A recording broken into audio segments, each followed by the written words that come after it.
Yo, how's it going, YouTube? I'm back in the video, and today we are going to be talking about James Harden potentially leaving the Brooklyn Nets. Now, even before, all the big James Harden drama was going down, that's when I started to even write down what the notes for this video and everything. But now there's been even more news introduced and even more, potential places and suitors for James Harden and potential avenues he could go down. And I'm going to be getting to all of that in this video. So if you want to hear that and you want to hear what I have to say about it, I will be going through that in this video. And if you do like the video at any point, hit the like button and the subscribe button. It would mean the absolute world to me. And without further ado, without rambling on too much, just get right into this video. Alright, so the first thing we get into for this video is going to be that there has been a lot, and I mean a lot of news around just James Harden leaving in general. Now, around this time in the NBA, around the trade deadline, there's always news about a lot of different players about potentially leaving, but James Harden in particular has had a ton of coverage around him, and it's not all about trades. Now, although a lot of the news right now is about him maybe getting traded to Philadelphia and maybe in a Ben Simmons trade, there's been a lot of news around that lately, and that's kind of the new thing, but there was also reports on reports on reports about him also not wanting to be there because he did not enjoy living in Brooklyn. So when there's just this many reports and this many reasons for a guy to leave, and it's being reported on this much, usually when there's this much smoke around a situation, there is a fire. And in my opinion, I do think a lot of this is true when it comes to James Harden, and I don't think he enjoys living in Brooklyn, especially from a guy who spent pretty much his whole career living in Oklahoma and in Houston, two very much not Brooklyn places. So I think for sure that it could be a possibility that he really does not enjoy living in Brooklyn, like some of the reports show. And now with all the trade rumors and stuff popping up around it, that's probably even more of a reason that even if he isn't traded, would want him to make him leave in free agency, as he might feel not wanted or not appreciated there, or maybe he even requested the trade. No one really knows at this point, but I do think for sure when something gets reported on this much, James Harden is almost certainly at least considering leaving Brooklyn, and he's probably leaning towards the side of wanting to leave. And I would not be surprised if either way he was traded from Brooklyn or he just left in this upcoming free agency, and I just cannot see a world where he does pick up his player option going into the 2022 NBA offseason this season. So I think either way he will most likely be leaving Brooklyn, and a huge reason of that is due to just how much noise is around this situation and how much is being reported on and how hard it is being pushed. That means someone is leaking information either to the media or the Brooklyn Nets and the Philadelphia 76ers really want this trade to happen, and that they were pretty close to maybe coming into an agreement or some sorts of something like that. So I do think for sure with all the smoke around it, could be a huge factor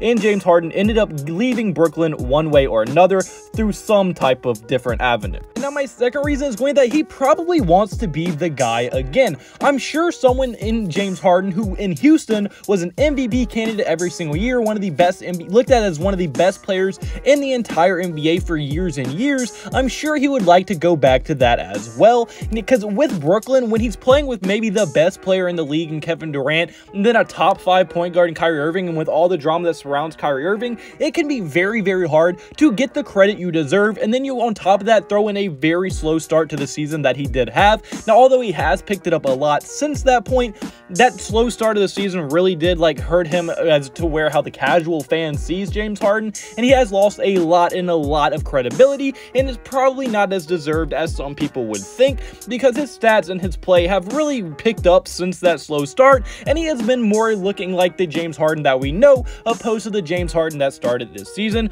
which was to be expected, seeing that he was coming back from a hamstring injury that pretty much left him out of being able to even train in the offseason. So his slow start was to be expected from people that were keeping up with this whole situation, and he is kind of back to where he is now. But due to that whole situation, he is not looked at as the guy in Brooklyn. He's actually probably looked at as the third best player, which in my opinion, he's probably the second best player. Kevin Durant's the best, then Harden, then Kyrie. But I mean, that argument's for a different video. But I do think he does want to go back to being that MVP level player, at least to being looked at as that MVP level player. And probably the only way that will happen is if he goes to a team where he is no matter what you argue, he is the best player on that team. So he probably would like to go to a smaller market, or at least a team that doesn't already have a bona fide superstar on it that's one of the best players in the league, so he can go back to being one of those faces of the NBA. And I'm sure he would love to do that, because it's not very easy, I'm sure, going from MVP candidate to just maybe the third best player on a team. I'm sure that's not easy for a guy like James Harden,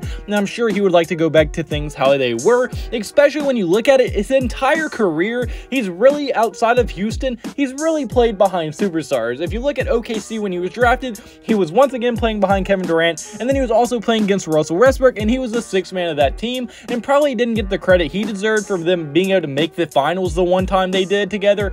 And then in Houston, he became an MVP candidate, but then he went to Brooklyn, and then unfortunately for him, then Kyrie Irving, Kevin Durant, and now he's playing behind them as well. And it just is probably pretty hard for him to play in the shadow of people when he feels that he is one of the best players in the league, and he should not be playing in the shadow of anyone. So I could see how that could be a kind of troubling situation for him, and I'm sure he would like to be the guy once again somewhere else. Now, another reason I think he would maybe want to leave Brooklyn is because he wants to go to a more consistent contender. And now what I mean by that is that Brooklyn, when fully on board, is definitely a contending level team.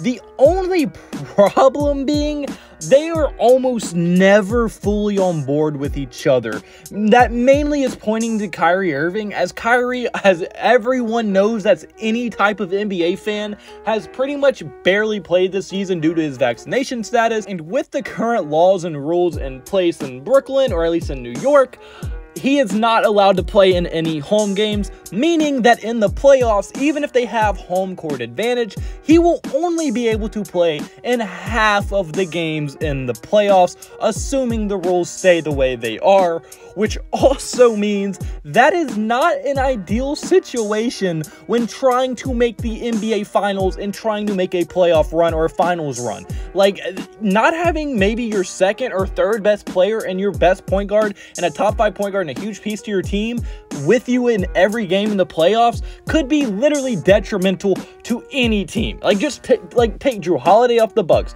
take Anthony Davis off the Lakers. You did it last year, they lost in the first round. Take Chris Paul off the Phoenix Suns, take anyone's like second to best player off of the team, and the team is no longer a legit contender. Now, although I do think the team could make the finals in a perfect world, I don't think they can with how Kyrie Irving will only be playing half their games. Like, once they have to play a team like the Milwaukee Bucks or like one of the other powerhouse in the NBA, they just are not going to be able to beat them consistently when Kyrie Irving can only play half of those games. Now, I do think it's possible, but I do not think it will happen if the rules stay the way they are. And then this whole situation might make James Harden want to leave Brooklyn even more, because if you look at like someone like Milwaukee, you look at someone like Denver, you're like, well, if I just go there, there's a lot less drama, everybody plays every night, there's just like, we're consistently going to be the same team barring any injuries. Well, then boom, if I just go there, the drama's gone, we're consistently one of the best teams in the NBA, and I don't have to worry about one of my teammates not being able to play for half of our playoff games when we're trying to make the NBA Finals. And that could be a very, very much more attractive situation for a guy like James Harden, who probably wants to badly win his first ring, opposed to what he currently has in Brooklyn with LaMarcus Aldridge last year not being able to play. Now, that situation wasn't in his control, but still, LaMarcus Aldridge wasn't able to play all year. Blake Griffin is always an injury prone, just injury waiting to happen. Kyrie Irving, no telling when he's going to decide to quit basketball. Kevin Durant has had a history of getting injured a little bit, and then also James Harden can get injured a little bit as well. Plus, I don't know if Steve Nash is a good coach or not. It's really hard to tell with how that team is constructed, but as I'm leaning towards Steve Nash isn't the best coach, because a lot of players on the team have kind of expressed like, hey, we kind of can coach ourselves, which is not the greatest look for the head coach.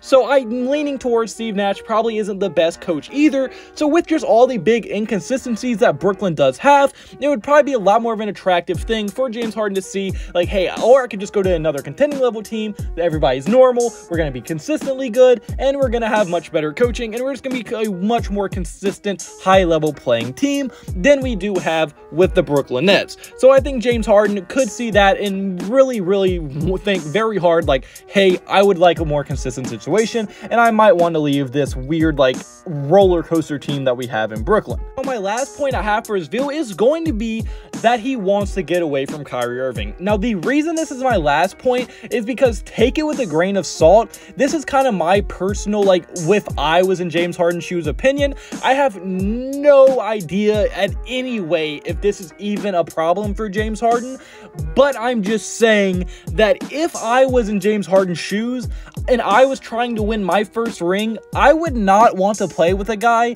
who is so drama-filled. Because even before this vaccine thing, he had so much drama. He was always missing games for uninjury-related things, and he was just missing tons of games for just weird situations. And it consistently happens, and every team Kyrie is on, there's always some type of problem. Like, he is a cancer in some way or another, whether he's a bad teammate, whether he's just weird, whether he's always missing games, things like that. There's just something always going on with him. So if I personally was James Harden, I would probably want to get away from that huge distraction that is him, and I would rather go play with someone that's more consistent and actually get to play with a very, very consistent player and a team that is just focused on winning and isn't going to have this huge circus like the distraction which Kyrie Irving brings to every team. And the only reason this is really a point is because if he didn't get along with Russell Westbrook, who although it might not be the easiest guy to get along with, at least plays every night and wants to win, I'm sure James Harden doesn't get along with Kyrie Irving that great,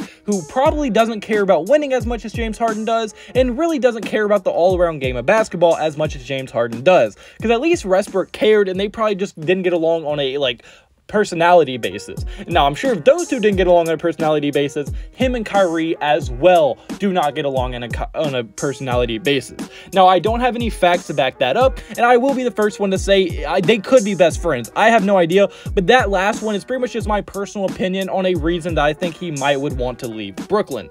But mainly, the main reason I made this video is because of all the smoke surrounding him and all the possibilities of him wanting to leave and how I think he will most likely be leaving the Brooklyn Nets. So if you like the video, hit the like button and subscribe button. That'd mean the absolute world to me. And I hope you have a blessed day, have a blessed day. So you need to have a blessed day. All glory to God. See you in the next video. Goodbye. Boo. Blah.